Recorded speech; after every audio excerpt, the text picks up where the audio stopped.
I am back, my football friends, and we are here live to discuss Season 2, Episode 12B already. Sheesh. I'm gonna miss y'all. But let's get cracking with the action at hand. NFL action Week 12 kicking off with 11 games, 6 of those being divisional matchups. It ain't Thanksgiving just yet, but something to be thankful for with this slate of games. Let's kick it off after a 91-76 record now, after a 0-1 Thursday Night Football, putting our eggs in the Steelers basket. Fortunately, they did not prevail through, but what a beautiful game it was. Talk about the beautiful game. Let's crack on. Bucks at the New York Giants to start us off.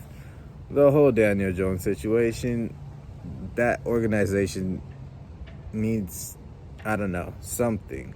Jets, Giants both need just like a complete teardown or something. Like from the stadium to everything. I don't want to, let's not discuss the New York team. Let's just move on from them. For the Bucks in the positive light at hand, Mike Evans is returning. I do believe he's less than 700 yards. Baker Mayfield, target him 15 times a game. I don't care if he's double coverage. We are getting Mike Evans to that record, and that's all I care about. Playoff push. Can they still make it in the NFC South? Possibly. Nobody's really running away with the division. Saints are kind of mustering their way back up after Dennis Allen, but they're not really a team to, make any noise in the playoffs anyway. Falcons, they have not looked invincible. At points, they actually look really vulnerable. They look like a team being led by a quarterback who has never won an NFC championship game, who is coming back from an Achilles injury, essentially. And that's where they will, develop, and their future does look to be more promising, and their presence not so bad either, being the division leader, I do believe. But can the Bucks make a playoff push, give, them the run for the money? Possibly. We'll see what happens there. Chiefs at the Carolina Panthers. We have to roll with the Kansas City Chiefs after losing their game last week, which was still, very close. They will come back with a vengeance. I don't care if it's in the road, especially with Carolina. Y'all just had to be in the way. You guys are just the ones to kind of, warm them up as they get ready and get back into the fold of this NFL season. They will come back, bounce back with a W in this one. And then we'll meet them next week. We'll talk about that next week, but we'll circle back to it. For the Chiefs, however, the only really thing to unlock them completely is if Patrick Mahomes does play back up to his level. He has not so far. It is going to be interesting to see how that fares out and how long that could keep on going, where, he can keep on underperforming, and the defense, special teams, and everybody else. His game is so high up that they keep on, dragging him along. But at some point, he has to break through again and show us the Patrick Mahomes that we know him to be. Casey in that one, unfortunately. Next one, kicking off our divisional matchups, Dallas Cowboys at the Washington Commanders. And this one, Dallas, without having, their QB1 in Dak Prescott, I don't think Cooper Rush is going to do anything. Commanders by a lot.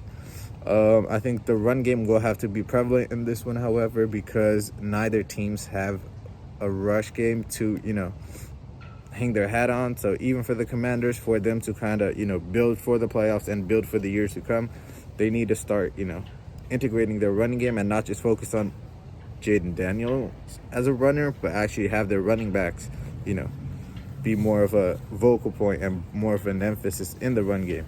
Next one, another divisional matchup. The New England Patriots going down to travel to Miami against the Dolphins. In this one, we are taking the Dolphins. Why? Because at this time of the year, New England always tends to struggle down in Miami. We remember this from Tom Brady days. He did not have the best of time down in Miami later in the season.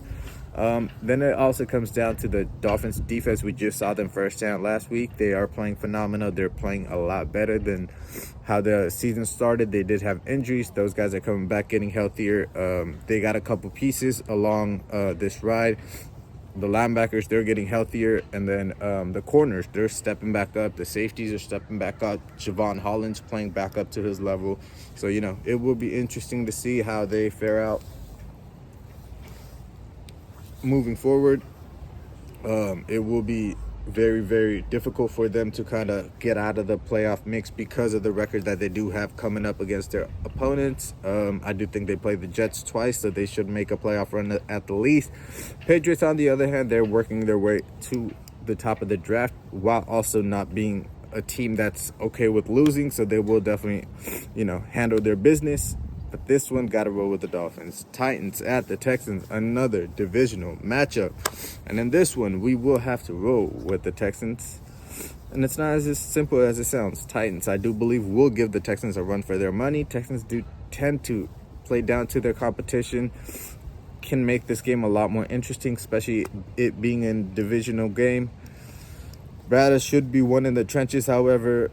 Both have a pretty good front seven. Texans probably have a better front seven. Secondary, however, if healthier, Titans actually do have a chance at it.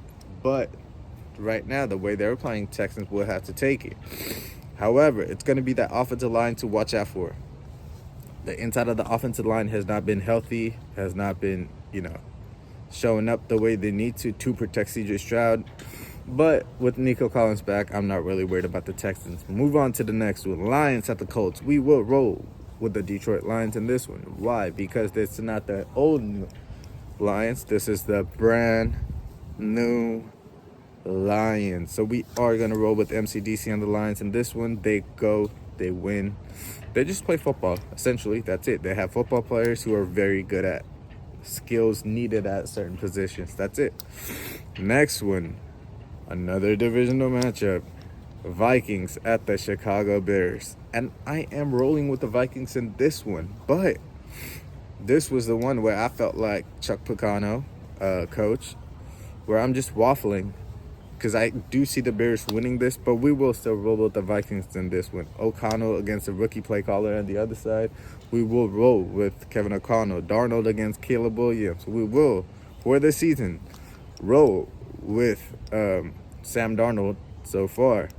Divisional matchup, so it can go either way at all times, but the run game of the Vikings will prevail in this one, I do believe, because I don't think Chicago has a runner as effective as Aaron Jones on their roster. The offensive line, even though Darisaw went down and they got Cam Robinson on that trade, the first game that they played with the Colts, he actually solidified it. After that, he has struggled a little bit, but I think he will hold it down enough, and he is experienced enough as a left tackle to kind of push them through to the playoffs, and who knows what happens. The only difference in this one I could see is the weather of Chicago. If that kind of, ruins your day as Minnesota, it is what it is. But I think B-Flow with his defense travels, run game, I'm just giving a slight edge to Minnesota. Got to pick them. Niners at the Packers, a game that most will think it's a divisional game, but it is just an old school NFC rivalry in this one. But no rivalry in this one today. Packers take this one, get the revenge for a few years with the Rodgers tail end of the Packers run, where they kept on running into the Niners on their way to the Super Bowl, and they would lose out. So this one, they get the revenge with Jordan Love, no Brock Purdy on the other side, no Nick Bosa, Trent Williams still hurt. Just way too many factors, and Niners keep doing me dirty. I picked them against the Seahawks last week. They lost at home, so we are not taking the Niners possibly again until the season ends.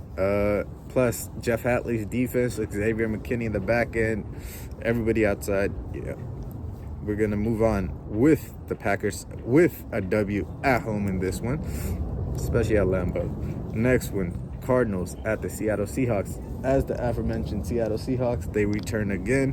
This one going up in the consecutive divisional matchup against the divisional leaders in the Arizona Cardinals. And then this one, we are rolling with the Seattle Seahawks. They have the momentum beating the Niners away on the road. I think divisional matchups in the NFC West have always been prevalent.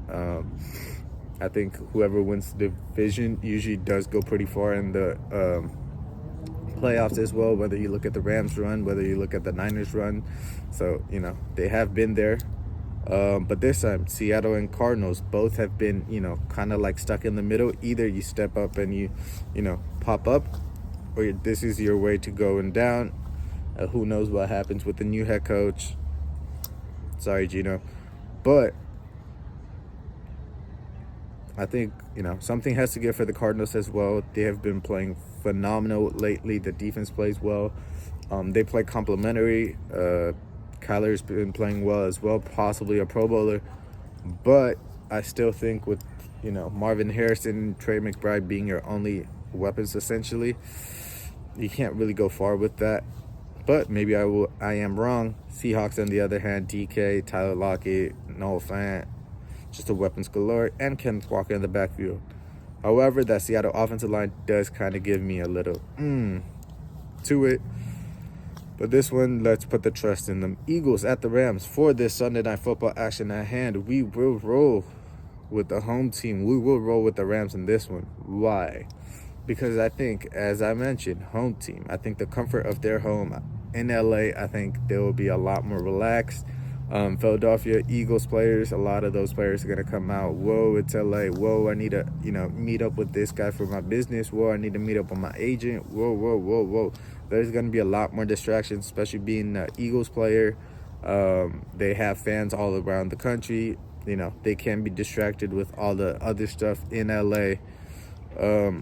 Rams, on the other hand, they have that playoff desperation that they're playing with, all those games that they lost without all of their pieces. They're trying to make those games back up. Now the competition does get, mightier, but you still have to win those games to get into the playoffs, to give yourself a chance to get to the dance. No Devontae Smith, and that's what kind of gives me a little trouble. I know A.J. Brown is still there, but not having that security blanket of Devontae Smith at all times, it does kind of, leave a little void in you to question how the Eagles might suffice. You could double cover A.J. Brown now. I know you still got Dotson and other pieces, but they don't hit the same as Smitty. That's why he's a, former Heisman winner and everything else that goes along with it. I do believe, however, this one's going to be more prevalent on the offensive line, which offensive line can become more dominant at the times that they need to be, put drives together where they have a lot of running plays in them. If Saquon and Jalen take over the running game and take over the play call, take over the play clock, I think it's going to be a hard one for the Rams to win. However, I think Rams can be explosive with putting up points, especially at home. Kyron Williams back to his best with the weapons outside, playing like they usually do. So this will be a very interesting matchup. But I got to roll with the home team. Can't pick on all the favorites.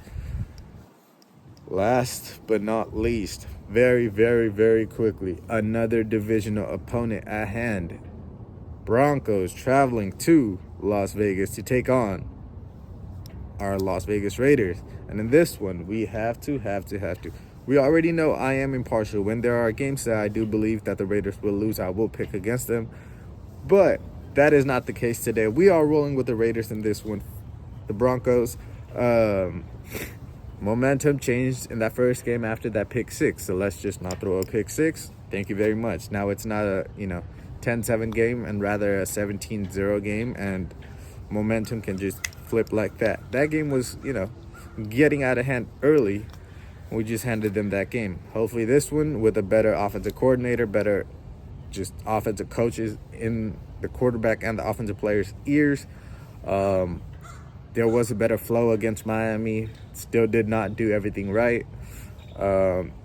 Still didn't do most of the things right, but we did finally do some stuff right. So there is still hope in that offense to kind of bounce back and just survive, I guess. Defense, no cornerbacks, essentially just young guys out there. They could go make plays. What do they have to lose? Like the Browns, what do we have to lose? Broncos are on their way to try to make a playoff push. Guess what we could do? Play spoiler. And that's what we're going to try. And in this one, we are rolling with the Raiders to get rid of that 6-game losing streak and hurt our draft position. But you need to win some. Even if we lose out after this, we can't have this streak go on for the rest of the season and then be happy about landing the first-round pick. That is not a winner's mentality. So, Raiders in this one. I'm going to be back for y'all for Monday Night Football. The Harbaugh Bowl tomorrow. Very soon. Teams on bye this week real quickly. The Jets. Falcons are on bye. The Buffalo Bills are on bye. Bengals are on bye. The Jaguars are on the bye. And the New Orleans Saints. And with that, I will be saying my goodbye as well. I'll catch y'all very soon tomorrow for that Hardball Bowl. Take care, y'all. Peace.